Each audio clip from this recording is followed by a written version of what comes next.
La chronique nationale de Sulpice Ossak Baguedi et sous-titre Le cinéma de la Lépi.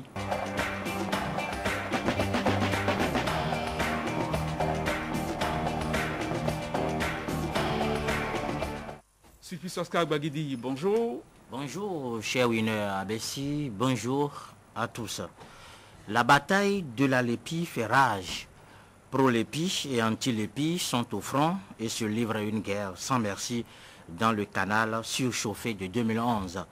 La folle et inédite aventure de la liste électorale permanente informatisée répand un mélange surréaliste d'échos, de grincements de dents et de bruit de bottes d'une marche forcée. Une terrible logique gouverne l'imagination et l'illusion à quelques mois de la présidentielle. Les uns chantent à la gloire de la Lépi dont ils magnifient les vertus, les autres crient au mal et dénoncent une Lépi précipitée, bâclée et donc infectieuse. Les uns foncent, les autres résistent et finalement le processus s'alimente du vice du manque de consensus. C'est sous l'orage de contestation sur les granites de l'imprudence et la boue du jusqu'au boutisme dans les caves de toutes les incertitudes que cette Lépi se construit. On joue dangereusement avec l'avenir de la République car cette Lépi à polémique accouchée à la maternité de la discorde dégage l'odeur du poison. C'est dans le vestiaire de l'instinct que se développe la course effrénée et forcenée vers la Lépi. La forêt électorale propose ses ombres et son clair sombre sur une Lépi ténébreuse. Une légitime inquiétude nationale prend corps et froisse l'esprit devant le spectacle épuisant d'une Lépi qui marche sur la tête. L'enregistrement des données biométriques, ultime phase de la Lépi, soulève de doutes et de manifestations. L'irritation des masses réveille par endroits la rue, alors que roule sans souci la Lépi sur des rails vétustes, rouillés et artificiels. Des élus locaux disent non à l'envoi suspect de cet instrument trop controversé fabriqué dans les caniveaux de la République. L'obstination de la commission politique de supervision CPS à voir tout de bon et tout de bien dans cette espèce de Lépi balayée par les bénéficiaires futurs électeurs. Cette obstination de la CPS Lépi affiche les ficelles tendancieuses. Tout semble contre cette Lépi bariolée, marque de fabrique du yaïsme. La fronde politique reçoit un soutien inhabituel, celui de la nature qui étale sa revendication anti-Lépi. Dame Pluie se montre rebelle à la Lépi. Ce murmure indicible, pour paraphraser Henri Le Sceau, répond à la fièvre de la Lépi portée à l'écran. Ça a l'air d'une fiction, cette marche forcée qui se moque de tout et écrase tout sans s'embarrasser de rien. On a toujours tort d'essayer d'avoir raison devant des gens qui ont toutes les bonnes raisons de croire qu'ils n'ont pas tort, s'exclame Raymond Devaux. Les pro-Lépi plongent contre vents et marées, arrachant tout et sans rien concéder, défiant le temps et forgeant l'absurde. Avec ce film d'aventure qui fait craindre une fin d'horreur, la Cour constitutionnelle doit se mettre en vedette dans un rôle idéalement d'institution de vision et sortir de sa logique trop fermée de Lépi ou rien. Les 7 sages donneront le pouvoir à la sagesse en suppléant à une autre alternative au vide de la rigidité. La politique de l'autruche nous ramène à la prophétie de l'Apocalypse. Sans la réalisation de la Lépi, avec quel instrument irons-nous aux élections? La réponse appartient à la Cour et elle est urgente. Si la haute juridiction continue de s'ankyloser et de nager dans le fleuve Lépi, elle court le risque de noyade de sa crédibilité. On pourra la taxer de jouer pour le chaos en 2011. La Cour de Robert Dossou est face à un devoir impérieux. Il faut prévoir. Si la Lépi, outil de modernisation, doit créer des problèmes, plus qu'elle n'en règle et nous conduit dans l'enfer, il vaut mieux ressusciter la liste manuelle archaïque, celle qui avait permis d'élire Yahi Boni et ses prédécesseurs depuis l'avènement du renouveau démocratique. Car Boni Yahi en personne doit sa présence dans le fauteuil de la Marina à la liste manuelle.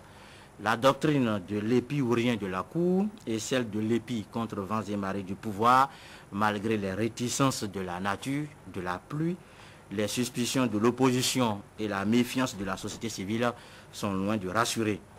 Dans le méli-mélo ambiant, une double question se pose et se relance inlassablement.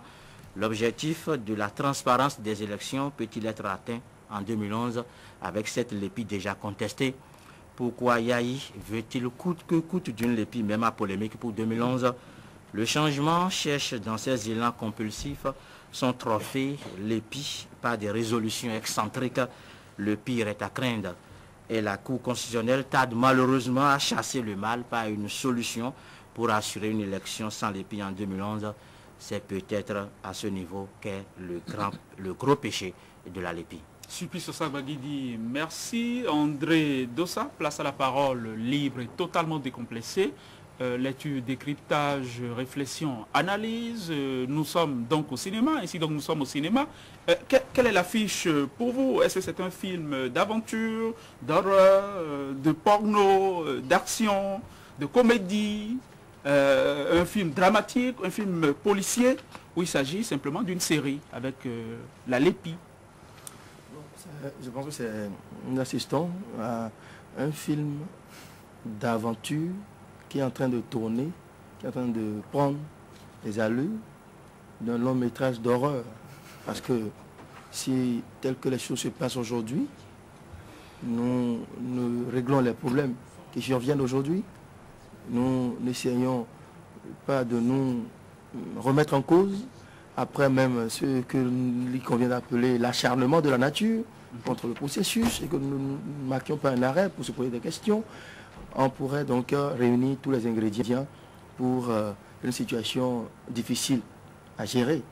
Si nous ne mettons pas en place une lépi hors de tout soupçon, on aura certainement une élection, au lieu d'être transparente, mais qui va générer d'énormes frustrations et donc certainement des tensions.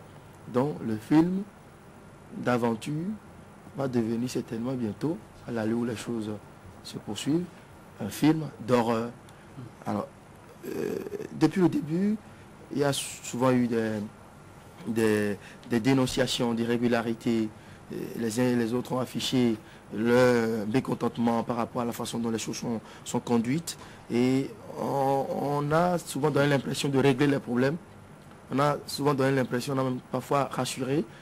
La cartographie censitaire s'est passée dans un climat de guerre, de communiqué, de réunion, d'engagement pris mais jamais tenu, de choses. Et finalement, on a fermé cette page. On est passé à une autre phase. Et aujourd'hui, nous sommes à une phase délicate d'enregistrement de données biométriques. Et ça se passe également dans des conditions vraiment pas très claires. Et ce qui me paraît curieux, Winner, c'est que, avec tout ce qui s'est passé dans le Lomé Plateau, il y a eu beaucoup d'intempéries, il y a des inondations qui ont empêché le bon déroulement de l'opération. La CPS Les Pieds est montée au créneau pour arrêter, pour suspendre l'opération dans quelques localités, pas toutes les localités inondées, dans quelques localités. Et les élus locaux, d'autres acteurs de la classe politique ont montré, image à l'appui, que des populations ont dû se déplacer pour fuir les inondations. Est-ce que ces populations sont déjà retournées chez elles pour se faire recenser? Est-ce qu'on a bouclé cette opération-là dans le plateau? Est-ce que les nombreuses manifestations de mécontentement des agents chargés de faire ce travail-là, les agents recrutés par la CPS Lépi et envoyés dans cette localité-là, ont été déjà, est-ce que leurs problèmes ont été réglés?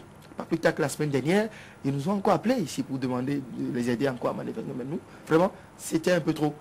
Ou en ce sens qu'on leur a promis tel montant, ils n'ont pas eu et qu'ils sont mécontents, ils ne sont pas prêts à faire le travail, etc. Oui. Et on ouvre notre front. On a lancé encore l'opération dans une autre localité, alors que de l'autre côté, on n'a pas fini de régler le problème. Donc, est-ce que nous allons évoluer de cette manière-là? Oui, pour avoir cette lépi transparente. La troisième phase dans Lomé dans des conditions pas claires, ce n'est pas là précisément le problème. C'est-à-dire qu'il y a peut-être des suspicions, mettons une vue globalement embrouillée. Dans l'embrouillamini, globalement, on soupçonne tout le monde, on soupçonne de fraude, on soupçonne d'une volonté manifeste que d'arranger une liste à sa botte. Vous voyez de quoi je parle? Est-ce qu'à la fin, ce n'est pas pour des raisons avant tout idéologique, et surtout parce que certains d'entre nous se sont arc-boutés sur les certitudes du départ, sur ce que c'est une liste forcément pour le bien et pour la gloire de la famille présidentielle. Ce n'est pas ça qui fait, en définitive, les difficultés, qui fait les problème, qui complique les choses dans le cadre de la réalisation de la LEPI, François Messon? Donc, je crois que le gros problème aujourd'hui, c'est le fait de vouloir faire une sorte de forcing. Le fait de montrer à l'opinion publique que quel que soit Alpha, tout ira bien pour qu'on ait une liste électorale permanente informatisée, apte à gérer une élection crédible en 2011. Alors que malheureusement, sur le terrain, le constat est tout autre. André a mis le doigt dans la plaie. Il a cité bon nombre de difficultés rencontrées quotidiennement dans le cadre de la réalisation de cette liste aujourd'hui devenue liste à polémique. Parce que l'enregistrement des données biométriques se passe dans une situation extrêmement délicate et difficile. Dame Nature, comme l'a si bien rappelé le chroniqueur, joue également une partition totalement négative qui rend le travail extrêmement complexe pour ceux qui sont chargés de l'air. Dans l'OME Plateau, c'est toute une catastrophe. Il y a des données qui ont disparu à cause justement des inondations.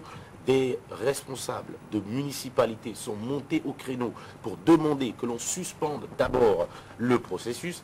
Malgré cela, on nous dit que tout va bien, tout ira bien et qu'on aura la liste pour les élections à venir. Non, je crois que le forcing n'est pas du tout apte aujourd'hui à donner une certaine crédibilité à cette liste-là. Au point où le citoyen béninois que je suis, que vous êtes, et en est amené à se demander pourquoi est-ce qu'on veut forcément nous faire croire que la LEPI sera à l'ordre du jour et pourra nous permettre d'aller aux élections en 2011. Et aujourd'hui, avec toutes ces difficultés, on se pose des questions. On se pose des questions parce que le temps est compté. Il ne reste que 5 mois pour les présidentielles.